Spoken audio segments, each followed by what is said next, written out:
Hello everyone, so in today's video I'll be showing you how to fix error code D0010.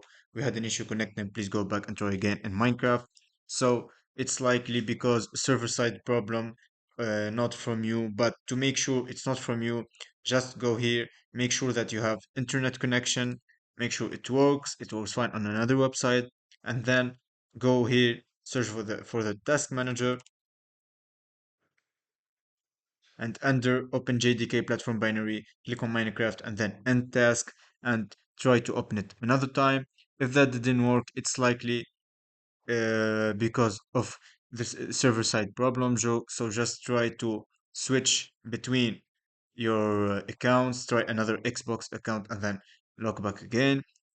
I hope this will work for you. So don't panic if this issue will appear to you. Just wait for minutes and it will be fixed successfully. So that's all. If you like this video, please don't forget to subscribe, hit the like button for more tutorials.